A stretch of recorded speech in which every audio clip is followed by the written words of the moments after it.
Good evening, welcome to TV5. నేను సృజన. వెండి తెరపై మాస్ యాటిట్యూడ్, పవర్ఫుల్ డైలాగ్స్ తో రచ్చ చేసే మాస్కా దాస్ ఒకవైపు, తనదైన innocent humour, silly one liners తో థియేటర్స్ ను నవ్వులమయం చేసే సెన్సేషనల్ డైరెక్టర్ మరోవైపు. ఈ క్రేజీ కాంబినేషన్ లో వచ్చిన ఫంకీ చిత్రం ఇప్పుడు బాక్స్ ఆఫీస్ వద్ద నవ్వుల జాతరను సృష్టిస్తోంది. థియేటర్స్ లో ఫెంటాస్టిక్ బ్లాక్ బస్టర్ గా దూసుకెళ్తుంది.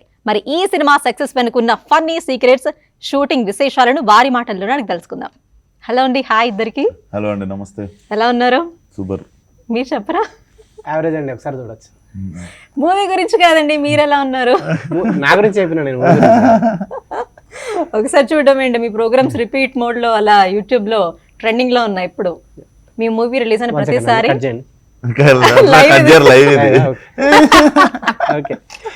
మీరు మీ మూవీ రిలీజ్ అవుతుంది అంటేనే మీ ఇంటర్వ్యూస్ కానీ మీ ప్రోగ్రామ్స్ కానీ ట్రెండింగ్ లో ఉంటాయి.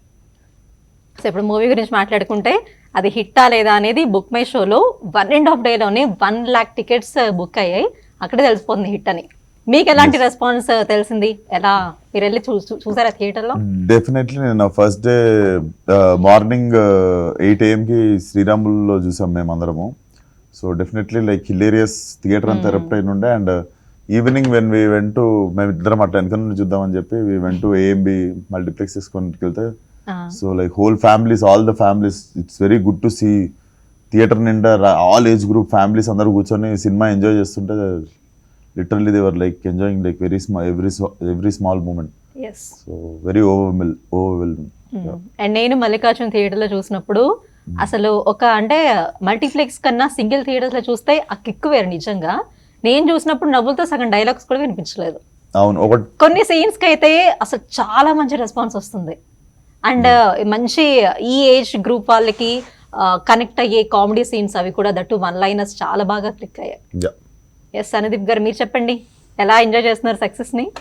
బాగా ఎంజాయ్ చేస్తున్నాం అండి. అదే మీరు విశ్వకి చెప్పినట్టు మార్నింగ్ షో శ్రీరామ్లో చూసినాము. మంచి యునానిమస్ ఎక్స్పీరియన్స్ అందరికి. ముఖ్యంగా ఫ్యామిలీ ఆడియన్స్ బాగా ఎంజాయ్ చేస్తూ ఉన్నారు. సో హ్యాపీ మేము కూడా. అండ్ ఈ మూవీలో ఏంటంటే మీది ఫస్ట్ కాంబినేషన్, దట్ మీరు ఇప్పటి వరకు మాస్ క్యారెక్టర్స్ చాలా చేశారు, చూసాము.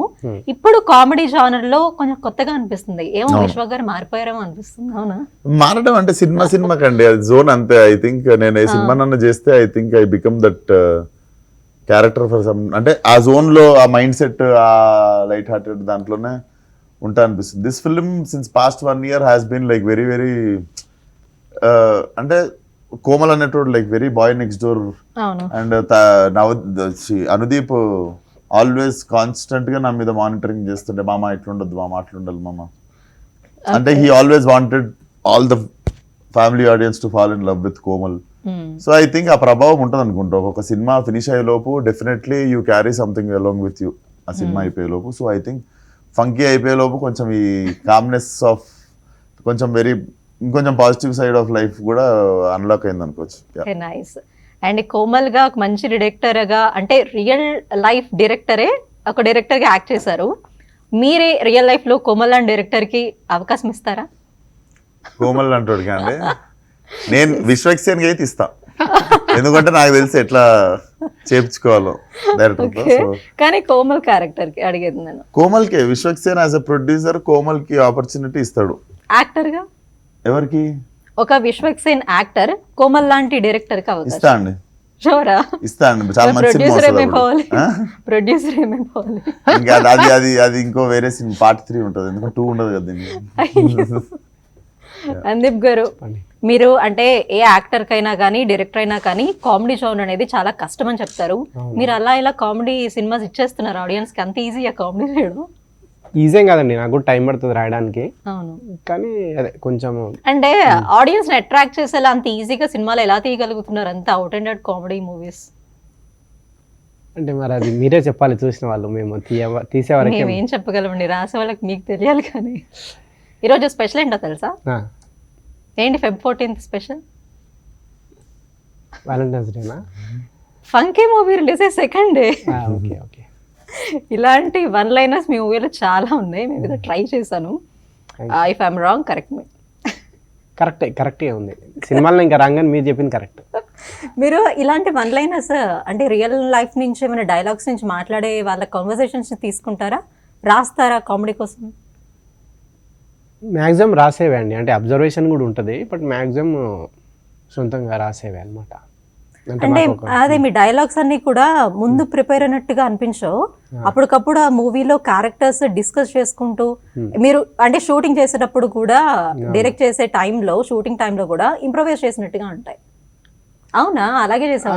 మ్యాక్సిమం ఇంప్రొవైజేషన్ షూటింగ్ టైంలో చేస్తామండి. అంటే పర్ఫెక్ట్ స్క్రిప్టెడ్ ముందే మొత్తం స్క్రిప్టెడ్ ఉంటది. కొన్ని ఏమన్నా ఆ టైంలో ఇంకొంచెం బెటర్ అయ్యేవి నాకు తెలిసి, అది మేము కలిసి అనుకున్నప్పుడు ఒక 10, అది నాకు తెలిసి I think it will be 15 to 20% ఉంటుంది అంతే. But he has an idea. నాకు ఫస్ట్ కథ చెప్పినప్పుడు ఉన్నదే ఉంటుంది, అక్కడికక్కడ ఏదైనా మంచి జోక్ వస్తుందంటే అక్కడికక్కడ రాయడము, అక్కడక్కడ చేయడం జరుగుతుంది అనమాట. కానీ అలా చాలా కష్టం కదా ఇలాంటి కామెడీని మంచి సీన్స్ అలా రాయడం కూడా. మీకు ఎలా అనిపించింది ఫస్ట్ టైం కామెడీ చేయడం? అంటే మాస్ ఎక్కువ కష్టం అనిపించిందా, కామెడీ ఎక్కువ? నాది ఫస్ట్ టైం కాదు, నేను పాగల్లో కొంచెం ట్రై చేసిన, అండ్ కానీ కంప్లీట్ అశోకవనంలో అర్జున కళ్యాణంలో ఒక టైప్ లో ట్రై చేసిన, ఇది ఇంకో టైప్ అన్నమాట. అంటే మీ మీద మీరే సెటైర్స్ వేసుకునే క్యారెక్టర్ కదా. అవును, ఇది చేస్తున్నప్పుడు చాలా స్పీడ్ గా మాట్లాడేస్తుండే. డబ్బింగ్ లో కష్టమైంది బేసికల్లీ, చాలా ఫాస్ట్ గా మాట్లాడేస్తుండే మనోడిది అర్థమై. నేను యూజువల్లీ కూడా చాలా ఫాస్ట్ గా మాట్లాడుతుంటా అనమాట. సో ఐ థింక్ అనుదీప్ నాది కాంబినేషన్ వచ్చినప్పుడు, ఇప్పుడు కోమలి స్పీకింగ్ అనేది డెఫినెట్లీ అది ఒక కొత్త ఫ్లేవర్ వచ్చింది అనుకోవచ్చు. డబ్బింగ్ అప్పుడు కష్టమైంది అంతేగాని డెఫినెట్లీ ఇదే నేను ఫాస్ట్ గా మాట్లాడడం వల్ల నాకు ఒకటి అనిపించింది, ఒకటి జోక్ ఎంజాయ్ చేసే లోపు నవ్వే లోపు రెండోది వెళ్ళిపోతుంటది. సో యూ కాంట్ అందుకు మంచిదే, ఒక అందుకే అయ్యో దాన్ని ఫీల్ అవ్వలేకపోతున్నామని అంటే అరే వినండి ఇది అన్నట్టు ఉంటుంది మేము చూస్తున్నప్పుడు. అవును. అండ్ మీది ఒక పేరు కూడా ఫ్రెష్ పేరు కనిపించింది ఖైదు గారితో. ఎలా ఉంది వర్కింగ్ ఎక్స్పీరియన్స్? డెఫినెట్లీ తను వెరీ వెరీ ప్రామిసింగ్ యాక్టర్. ఎందుకంటే లాస్ట్ మూమెంట్ లో నా డైలాగ్ కొంచెం మారితే హీరోయిన్ కొంచెం మారుతుంది కదా. సో లాస్ట్ లో మేము కొంచెం ఏమైనా చేంజెస్ చేసినా కూడా లాస్ట్ మినిట్ లో కూడా ఆమెకు భాష రాకపోయినా she have put like lot of effort and like last minute లో నేర్చుకుంటుండే. సో ఆ విషయంలో ఐ థింక్. అండ్ ఖైదు కొన్ని సాంగ్స్ లో చూసినప్పుడు ఖైదు గారు మీరు అంటే ఇద్దరు కాంబినేషన్ లో తను కొంచెం గ్లామరస్ గా బాగా కనిపించారు. అవును ఇప్పుడు నాకంటే బాగా కనిపించింది అంటే ఓకే పర్లేదు, మంచిదే కదా మీకు. నేను అస్సలు నేను ఏమనుకోను. నేను మాక్సిమం ఎఫర్ట్ హీరో మీదనే పెట్టా, బట్ ఆమె గ్లామరస్ గా కనిపించింది. yes exactly. అండ్ మీరు లవ్ సీన్స్ అంత ఎఫర్ట్ పెట్టినా నేను అయ్యో మీనింగ్ ఎట్లా వస్తుంది అయితే? లేదు ఆమె మీదనే ఎక్కువ ఎఫర్ట్ పెట్టాను నేను. అంటే విశ్వక్ మీరు పెట్టలేదా? అందుకే కదా మీరు అన్నట్టు కొంచెం తక్కువ కనిపించింది. అది మాకు అనిపించింది, మీరు ఎఫర్ట్ పెట్టాలి కదా మూవీలో. అట్లా కాదు, తెలుగు వాళ్ళకి జర నా ముఖం అలవాటైంది కదా, ఆమె కొత్తగా వచ్చింది కదా, సర్లే ఎప్పుడు చూస్తూనే ఉంటాం కదా అని చెప్పి ఆమె మీద కాన్సన్ట్రేషన్ ఎక్కువ చేశారు. And yeah she is glowing in the film. అంటే అదొకటి పక్కన పెడితే అదే విశ్వక్ చెప్పినట్టు లాస్ట్ మూమెంట్ లో రాసినామండి డైలాగ్స్. సో ఆమె దాన్ని అర్థం చేసుకొని మళ్ళీ తెలుగులో మాట్లాడి, అది కొన్ని ఏంటంటే నాకు లాస్ట్ మూమెంట్ లోనే క్రాక్ అవుతాయి అనమాట. సో అది ఆమె చెప్పడము చాలా ప్లస్ అయింది ఆమె సినిమా. అండ్ తన సెలెక్షన్ ఎలా జరిగింది? నాగవంశి గారు అండి, ఇంకా వెతుకుతా ఉన్నాం హీరోయిన్లని. సో నాగవంశి గారు లాస్ట్ మూమెంట్ లో ఈ అమ్మాయి అయితే బాగుంటుందని ఒకసారి నాకు ప్రొఫైల్ పంపడం జరిగింది. చూసి ఇమీడియట్ గా ఓకే చెప్పాను, అట్లా ఇమీడియట్ గా ఓకే అయింది. అండ్ అనుదీప్ గారు మీ మూవీస్ అన్ని కూడా అంటే మీ ఇద్దరు మూవీస్ కూడా ఏ మూవీ రిలీజ్ అయినా కూడా ఆడియన్స్ చాలా బాగా ఎంజాయ్ చేస్తారు, కానీ రివ్యూస్ తో ఒక పెద్ద తలనొప్పి కదా. అంటే మేము అంత ఆర్ట్ సినిమా తీసిన రోజు ఒక రోజు తీస్తాం, వాళ్ళు కూడా అప్రిషియేట్ చేస్తారు. అంటే మంచి మూవీ తీసినప్పుడు కూడా వాళ్ళతో ఉంటుంది కదా ఎంతో. ఏమండి నాకు తెలిసి this is very energy consuming spot అనిపిస్తుంది. ఎక్కువ అక్కడ ఎనర్జీ పెట్టడం వల్ల ఎక్కువ డిస్టర్బ్ అయితే మన పని మనం చేసుకుంటారు కదా వాళ్ళు పర్టికులర్ గా. ఏమో మన పని మనం చేసుకుంటూ వెళ్ళిపోతుండాలనిపిస్తుంది. ఎందుకంటే there are so many films, people are very conscious about like what to, ఏ సినిమాకి రివ్యూ చూడాలో కూడా వాళ్ళకి తెలుసు.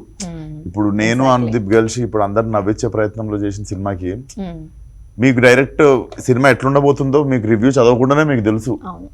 సో దాంట్లో మేము ఒక అవార్డ్ విన్నింగ్ ఎలిమెంట్స్ అవి ఇవి ఏం పెట్టాం కదా. సో డెఫినెట్లీ రివ్యూ అనేది ఏ సినిమాకి చూడాలో ఏ సినిమాకి చూడద్దు కూడా ఆడియన్స్కి తెలుసు అనుకుంటా. And even from before release we know that we have మా ఓన్లీ ఇంటెన్షన్ ఫ్యామిలీ అందరూ కలిసి నవ్వుకొని ఎంజాయ్ చేసే ఒక స్ట్రెస్ బస్టర్ తీయాలని ఉండే.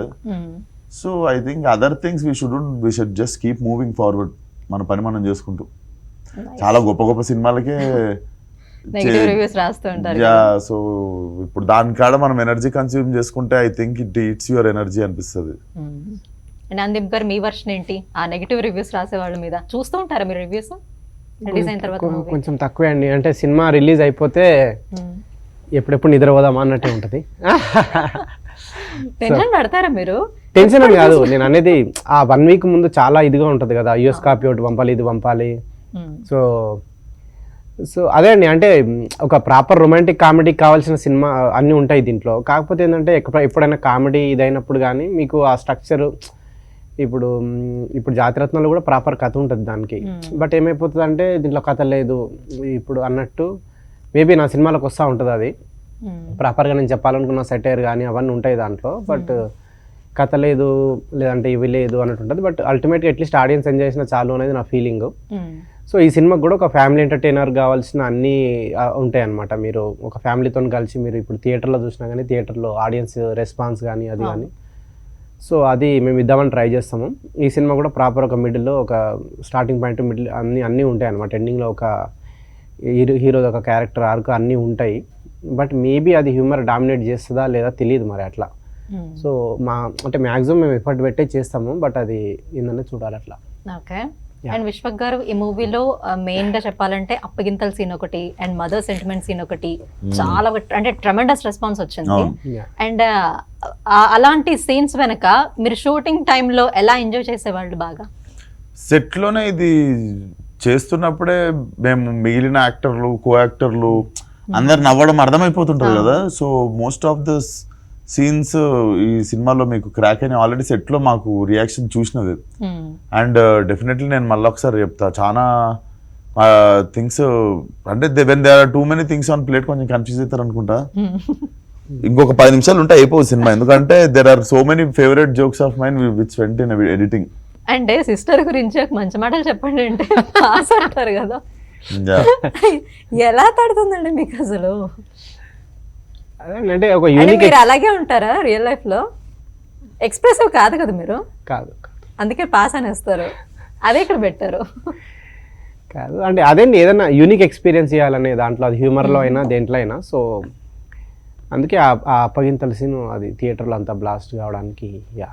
అండ్ మదర్ సెంటిమెంట్ సీన్ కూడా ఎవరు ఎక్స్ప్రెస్ చేయరు, మీరు ఆ సీన్ ని చాలా బాగా చూపించారు. చెప్పండి. అది డెఫినెట్లీ సర్ప్రైజింగ్ చాలా మంది. అండ్ గలీజ్ అనే ఒక వర్డ్ ని కూడా మీరు చాలా కొత్తగా కన్వే చేశారు కదా. అంటే చాలా మంది వాడుతూ ఉంటారు కదా, ఇప్పుడు చాలా ఫార్మాలిటీస్ నచ్చవు కొంతమందికి, నాకు ఇవన్నీ గలీజ్ అనిపిస్తాయి అంటూ ఉంటారు. దాన్ని కొంచెం ఎక్స్ప్లోర్ చేసినాం అనమాట. ఎండింగ్ లో దాన్ని కొంచెం ఎమోషనల్ గా వాడినాం అనమాట.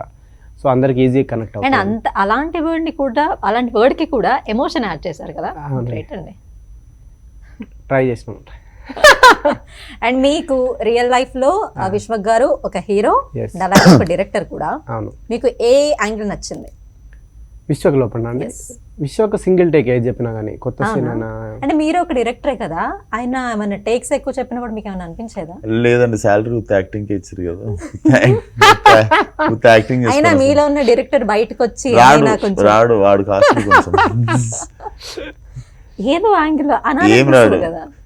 ఎందుకంటే శుభ్రంగా చెప్పేవాళ్ళ కనీసం శుభ్రంగా యాక్టింగ్ అనేది ఎంత హ్యాపీ జాబ్ అంటే, డైరెక్టర్ ప్రొడ్యూసర్ వీళ్ళందరూ కలిసి పని చేస్తుంటారు. మనం పోయి మన టేక్ ఏదో మనం పని చేసుకొని వచ్చేస్తే హ్యాపీ. నేను I enjoy my acting role when I'm acting ఉన్నప్పుడు అసలు డైరెక్టర్ స్విచ్ ఆఫ్ ఉంటుంది. నేను డైరెక్షన్ చేసుకుందాము అనుకున్నప్పుడు ఈ పక్కన ఉన్న వాళ్ళ దాంట్లో ఏలు పెట్టడం, డైరెక్ట్ నా పేరు వేసుకొని నేను సినిమా తీసుకుంటాను. సో నాకు ఎందుకంటే ఒకసారి ఒప్పుకోకపోవడం ఉంటుంది సినిమా అంతా. ఒప్పుకున్న తర్వాత I'm like surrendered as an actor only. ఏమో మధ్యలో కొంతమంది అంటుంటారు వాడు ఏలు పెడతాడు కాలు పెడతాడు అని, కానీ మామ నేనేమన్నా అసలు లేదు అంటే అంటుంటారు అమ్మో విశ్వక ఎంత పెద్ద అంటే మీరు అడిగి మరీ చెప్పిస్తుంటే. లేదండి జెన్యూన్ ఒపీనియన్ చెప్పాలి, లేదు మనకి అంత టైం కూడా లేదు, మంచి వాళ్ళని చెప్తున్నారు అందుకే నా లేదండి మనకి టైం కూడా ఉంటుంది. ఇంకోటి అంటే నేను చాలా లాస్ట్ మూమెంట్లో వస్తాయి కొన్ని డైలాగ్స్. సో మనం డైరెక్ట్ విశ్వకైనా కాయుడు అయినా లాస్ట్ మూమెంట్లో సీన్ చూడడమే, అది చదవడమే అనమాట, అంతే.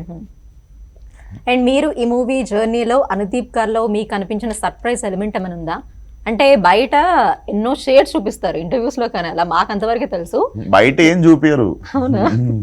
సో మాకు కొంచెం దగ్గరగా ఎక్స్పీరియన్స్ చేసే అవకాశం దొరికింది కాబట్టి ఏంటి కొన్ని ఆ ఏం surprising చేయలేం elements మేము. ఏమన్నా అది ఒక 1 or 2 సర్ప్రైజింగ్ ఎలిమెంట్స్ చెప్తారు రందీప్ గారి గురించి, ఒక మిస్టరీ స్టోరీ అనే లైఫ్. ఆయననా నా దగ్గర ఏమంటారు? వీడియో ఒక్క నిమిషం ఆగండి. ఏం మిస్టరీ ఉంది నాకు లైఫ్? మాకు తెలియదు, మీరు ఏవేవో చెప్తుంటారు, 10 రకాలుగా చెప్తారు. సరే ఇప్పుడు అన్ని కరెక్ట్ చెప్తా, అడగండి, ఒక్కొక్కటి అడగండి. అడగడానికి ఏం లేవండి, మీరు అన్ని చెప్పేశారు. కరెక్టే, మిస్టరీ ఏం లేదండి దాంట్లో. నేను అందరిలాగానే డైరెక్టర్ అయినా సినిమా ఏం తీసి చదువుకున్నారు చెప్పండి? ఎన్నో చదువుకున్నారు. లేదు అది కాదు, ఇప్పుడు నేను ఏది చెప్పినా అది నిజమే. నమ్మే పరిస్థితిలో లేరు కాబట్టి హ్యాపీ వాలంటైన్స్ డే ఎవరికని చెప్పారా? చెప్పను. చెప్పరా? ఒక తోడు కావాలండి లైఫ్ లో. యూరోప్ లో ఎవరు లేరా? మీకు కంటెంట్ కావాలి. ఓకే అనుదీప్ గారు అంటేనే కాంటెంట్. మీ ఫ్యాన్స్ ఎంతమంది ఉంటారు తెలుసా మీకోసమే ప్రోగ్రామ్ చూసేవాళ్ళు? చెప్పేమమ్మ పర్లేదు. చెప్పండి. ఈరోజు లేదండి, కంట్రోల్ చేసుకుంటున్నారు కదా. లేదు అంటే మీరు నేను చేసుకోను. హ్యాపీ వాలంటైన్స్ డే మీ అందరికి మంచిగా ఎంజాయ్ చేయండి. Happy Valentine's day. మీరు చెప్పండి, ఒక వీడియో ఉందన్నారు కదా, ఏంటి? లేదు అంటే నేను మనోడు ఒకరోజు సర్ప్రైజింగ్ గా మా హీరోయిన్ దగ్గర పియానో ఉంటే వచ్చి కూర్చొని వాయించేస్తుండే 2-3 సాంగ్స్. టాలెంట్, సో ఉన్నాయి అట్లా కొన్ని Hidden హిడెన్ talents టాలెంట్స్, చాలా ఉన్నాయి కొన్ని అయితే. హిడెన్ టాలెంట్స్ ఉన్నాయి. లిరిక్స్ కూడా రాసారంట కదా. హిందీ ఇరగదీస్తాడు, హిందీ బాగా హే, మాట్లాడతాడు. హిందీలో ఒకసారి మూవీ గురించి ఏమని చెప్పరా? Just 1 line. లేదండి నాకు రాదండి, నేను నేర్చుకుంటాను. నిజంగా నాకు రాదు. అంటే ఇప్పుడు ఇట్లా అడిగితే కాన్షియస్ అయిపోతాను నేను. సో బాత్ కరో మామ తోడి లేదు, మా సంగారెడ్డి ఫ్రెండ్స్ ఎవరికి నేను చెప్పేది అర్థం కాదు హిందీ. మళ్ళీ అవును మామ, ఇక్కడ బేగం బజార్ లో సినిమా చూస్తారంట. బేగం బజార్ వాళ్ళగా पिक्चर आप जरूर थिएटर में देख के खुल के हंसिए एंजॉय कीजिए. సినిమా డైలాగ్ నిజంగా చెప్పారా? లేదు నిజంగా చెప్పా. ఓకే, ఇది ఇంకో హిందీ సినిమా పేరు అనుకురా మీరు? ఏమో సినిమాలో నాకు హిందీ రాదు కదా. ఓకే ఓకే, అందుకని. అండ్ మీరు లిరిక్స్ రాసారంటే ఏంటి దాని బ్యాక్ స్టోరీ? పాడతారా ఒకసారి? ఏంటండి? పాడనండి, నేను పాడను. పియానో అయితే వాయిస్తారు కానీ పాడరా? పాడను కాబట్టి పియానో వాయిస్తా నాకు. సో ఏమో పాడతారు, పాడండి. మీకు తెలుసు కదా, పాడతారా సాంగ్స్? పాడతాడు. అది ఖాళీ షార్ట్ ఎందుకంటే అబద్ధాలు చెప్తారు లైవ్ లో. అంటే మీరు ఏం లిరిక్స్ రాసారో ఒక లైన్ చెప్పరా? ఉన్న మాట పైకి వద్దండి, ఆటోమేటిక్ గా పాడేద్దాం అనుకుంటా. ఒక వర్డ్ వచ్చింది, ఒక లైన్ చెప్పరా? ధీరే ధీరే తూ దిల్లో ఆగాయి మేరా దిల్లే లేగాయి. దీని వెనక మేము పియానో ట్యూన్ యాడ్ చేసుకుంటాం. చేసుకోండి. ఆ ఛాన్స్ లేకుండా డైలాగ్ లాగా చెప్పిండు. దాని వెనక అంటే మీరు లిరిసిస్ట్ ఎందుకు తీసుకున్నారు? మీరు ఫీల్ అయ్యారా? వాలంటైన్స్ డే విషెస్ ఎవరికి చెప్పనన్నారు కదా, ఇలాంటి లిరిక్స్ ప్రేమ గురించి ఒక లిరిక్స్ రాయాలి అంటే మీకు ఎంతో కొంత ఫీలింగ్స్ ఉండాలి, అయితేనే రాసుంటారు. ప్రేమ ఉంటాయి కదండి, అంటే కానీ విషెస్ ఎవరికి చెప్పనంటున్నారు కదా. మరి చెప్పే కదా అందరికి, మీరు అందరూ ఎంజాయ్ చేయాలి. ఎవరికో కాదండి, ఒకళ్ళకి చెప్తారండి విషెస్. కేసులు అయిపోతాయి మళ్ళీ అంతమందికి చెప్తే. అవునా కదా? అంటే ఆయన ఇండియాలో అయితే కేసులు అయితే అనుకుంటా. అవునులే, అక్కడ విషయాలు ఇక్కడ ఎలా తెలుస్తాయి చెప్పండి. ఓకే, మీకు తమ్మునేలు ఓకే. ఇప్పుడు వెళ్ళిపోతావు కదా మామ, 2 days నేను ఎందుకు వెళ్తామమ్మా? అంటే మరి ఓ 2 days సక్సెస్ లాగా సెలబ్రేట్ చేసుకోవాలి 2 కదా. days అయితే ఎయిర్పోర్ట్ లో మీకు ఇమిగ్రేషన్ సెంటర్ లో కనిపిస్తాడు. అవునా? అయితే మీరు ఎక్కడ కనిపించినా అదే రీజన్ ఇప్పటి నుంచి. అసలు ఎయిర్పోర్ట్ లో కనిపించండి, అవే thumbnails, అవే వీడియోస్ ట్రెండింగ్ లో ఉంటాయి. లేదు సార్, ఆస్ట్రేలియాకి వెళ్దాం అనుకుంటున్నా. ఆస్ట్రేలియా చూడలేదు అక్కడ కూడానా? అక్కడ అంటే ఏదైనా దేశంకి లేదండి, ఆస్ట్రేలియా ఎప్పుడు చూడలేదు, వెళ్దామని ఒకసారి. ఎన్ని కంట్రీస్ చూసారు? తక్కువే చూసింది. తక్కువేం కాదండి, అన్ని తెలుసు మొత్తం. హిడెన్ టాలెంట్స్ నిజంగా యూరోప్, యూకే ఉతికేసిండు. ఇంకొన్ని సీక్రెట్స్ చెప్పరా? ఇంకొన్ని సినిమా, మనం సినిమా ప్రమోషన్ అంటే సినిమా గురించి కదా మాట్లాడాలి. ఇవన్నీ ఎందుకు? ఓకే. అండ్ ఈ మూవీలో బోర్ కొడతాయి కదా మామ సినిమా చూడండి అవన్నీ అంటే ఆడియన్స్. ఏం బోర్ కొట్టాయి వాళ్ళు? ఈ ఫన్ అక్కడ ఒక రకమైన ఫన్, ఇక్కడ ఒక రకమైన ఫన్ చూస్తారు సినిమా. అండ్ అన్నోన్ గెస్ట్లు చాలా మంది కనిపించారు. ఎవరు కాంప్రమైజ్ చేశారు? అసలు వాళ్ళు ఎప్పుడూ స్క్రీన్ మీద కనిపించారు, అలాంటి వాళ్ళు కనిపించారు. ఎలా? దిల్ రాజు గారు, హరీష్ శంకర్ గారు, నాగవంశీ గారు అంత సీరియస్ గా ఉండేవాళ్ళు. ఎలా అండి, ఎలా? I'm happy. నేను ఐ వర్క్డ్ ఆన్ స్క్రీన్. నాకు వాళ్ళందరితో స్క్రీన్ షేర్ చేసుకునేది డిఫరెంట్ ఎక్స్పీరియన్స్. యాక్టర్లతో మల్టీ స్టారర్ చేయడం వేరే. అవునవును. ప్రొడ్యూసర్స్ తో చేయడం చాలా కష్టం. తెలుగు TFI లో one of the and directors అయితే చాలా మంది చేస్తూ ఉంటారు గెస్ట్ producers, అపియరెన్స్, ప్రొడ్యూసర్స్ అయితే చాలా కష్టం. లేదండి చిన్నబాబు గారు చాలా సపోర్ట్ చేశారు సినిమాకి. సో ఆయన దగ్గరుండి ఎవరెవరు క్యామియోలు కావాలి ఏంటి ఫస్ట్ నుంచి. సో ఆయన సపోర్ట్ చాలా ఉందన్నమాట. సో అండ్ అందరూ ఓకే చేయడం, కానీ నాగవంశీ గారు ఎలా ఇంకా అందరు చేస్తే సచ్చినట్టు చేయాల్సి వచ్చింది, తప్పని మిగిలిన చేయాల్సి వాళ్ళందరూ. వచ్చిందా? అంతే కదా అంతే కదా చిన్నబాబు గారు ఎలా చేయించారు మీరు? సెకండ్ టైక్ ఏమైనా తీసుకున్నారా? రెండు టేక్లు ఉంటాయి మ్యాక్స్ అంతే. అవునా? అంతే సీరియస్ అవ్వలేదు సెకండ్ టైక్ అడిగితే? అవలే మీరు ఎలా చెప్పారా? అంటే మీరు యాక్ట్ చేసి చూపించారా లేకపోతే ఆయన ఒరిజినల్ గా యాక్ట్ చేశారా? అంటే ఫస్ట్ టైం ఆయనే ఓన్ గా యాక్ట్ చేశారా? ఓన్ గా చేశారండి యాక్టింగ్. నేను డైలాగ్ చెప్పాను ఆయన టక్కున యాక్టింగ్ చేశారు అంతే. చేపిస్తారా నెక్స్ట్ మూవీస్ లో కూడా గెస్ట్ అపియరెన్స్? ఆయన చేయరు నాకు తెలిసి. మీరు హీరోగా ఎప్పుడు చేస్తారు? చేయనండి నేను. నిన్న నైటే అడిగినాను నేను డైరెక్షన్ చేసినప్పుడు ఒకసారి అవును, అదొక కాంబినేషన్. అసలు కామెడీ అని లేకుండా ఒకటి ఏదన్నా హార్ట్ బ్రేకింగ్ ఇట్లా లవ్ స్టోరీ ఏమన్నా డైరెక్ట్ చేద్దామని ఉంది నాకు, ఆయన హీరోగా పెట్టి. Yeah. లేదండి హీరోగా చేయండి. చెయ్యండి. ఆ టైంకి మీ ఇద్దరు కాంబినేషన్ డైరెక్టర్ గా అండ్ యాక్టర్ గా. అసలు జోక్ ఉండదు సినిమాలో. అండ్ లవ్ స్టోరీ తీయండి మీరు. Love story heart breaking. Heart break. Okay. అసలు జోక్ ఉండదు అసలు సినిమాలో, ఒక జోక్ కూడా. కనిపిస్తేనే ఆడియన్స్ నవ్వేస్తారు. అలా క్రియేట్ చేసుకున్నారు మీ ఇంపాక్ట్ ని. వచ్చింది అది అట్లా మేబీ మీరు చేశారండి. మీ ప్రమేయం లేకుండా ఎలా వస్తుంది చెప్పండి? ఎంతైనా నవ్వించడం వరం అండి. చాలా కష్టం నిజంగా, వరం కూడా. నవ్వలేకపోవడం శాపం, నవ్వించడం వరం. అంటే ఇప్పుడు బిజీ లైఫ్ స్టైల్లో స్ట్రెస్ చాలా మంది ఉంటారు. ఒక సీన్ చాలండి నవ్వడానికి. అవును. ఎంత రిలాక్స్ అయిపోతారు కష్టాలని మర్చిపోయి. సో ఫైనల్ గా ఫంకీ మూవీ గురించి ఆడియన్స్ కి ఏం చెప్తారు మీ మాటల్లో? ఇది కంప్లీట్ ఫ్యామిలీ ఎంటర్టైనర్ సినిమా అండి. నేను కొంచెం జానర్ మారుద్దామని ఎప్పటికెప్పుడు, సో ఇది ఒక ఫ్యామిలీ ఎంటర్టైనర్ చేద్దామని చూశాను. సో ఇప్పుడున్న జనరేషన్లో చాలామందికి ఏంటంటే అమ్మా నాన్నలు అంటే ప్రేమ ఉంటుంది కానీ బయటికి చెప్పుకోలేరు. సో అట్లాంటివి కొంచెము ఇండైరెక్ట్గా చెప్తూ ఒక లవ్ స్టోరీ దాంట్లో పెట్టి చెప్పడం జరిగింది. సో మీరు అందరూ ఫ్యామిలీతో వచ్చి సినిమా చూసి థియేటర్ ఎక్స్పీరియన్స్ సినిమా ఇది. సో చూసి ఎంజాయ్ చేయాలని కోరుకుంటున్నాను నేను. డిసప్పాయింట్ గారు ఎక్కడ కూడా మీరు ఆల్రెడీ మీకు ఇప్పుడు ఏ థియేటర్ అయినా కానీ మీకు ఎక్స్పీరియన్స్ చాలా బాగుంది. సో ఇది కూడా చూసి ఎంజాయ్ చేయాలని కోరుకుంటున్నాను. యా, ఈ Shivaratri I think it's very nice weekend. ఫ్యామిలీతో మీరు వెళ్ళి to spend the festival along with your family, మంచిగా నవ్వుకుంటా. అండ్ థియేటర్ అంతా డెఫినెట్లీ అనుదీప్ మీకు ఫ్యామిలీతో పాటు వెళ్తే ఒక్క సెకండ్ కూడా డిస్కంఫర్ట్ అయ్యేటట్టు ఏది రాయలేదు, తీయలేదు. సో చాలా టైం అయింది ఇంత మంచి క్లీన్ ఫ్యామిలీ ఎంటర్టైనర్ వచ్చి. సో మనం ఫిలిం గ్రామర్ పక్కన పెడితే ఎంటర్టైనర్ లాగా చూస్తే I think this is the entertainer like people have been waiting for. So go enjoy with your family. చాలా చాలా చాలా మంచి రిలీఫ్ తో బయటకు వస్తారు. మంచి థెరపీ లాగా ఉంటుంది. మంచిగా స్ట్రెస్ ఫ్రీగా బయటకు వచ్చి అలాగే అందరూ ఆఫీస్ లో వస్తారు. Thank you so much for coming and sharing your experiences. And all the best. Movie మంచి హిట్ అయింది. Thank you so much. Happy Shivaratri అందరికి. Thank you. థ్యాంక్ యూ అండి. ఇది వాటి స్పెషల్ చిట్ చాట్. నమస్తే.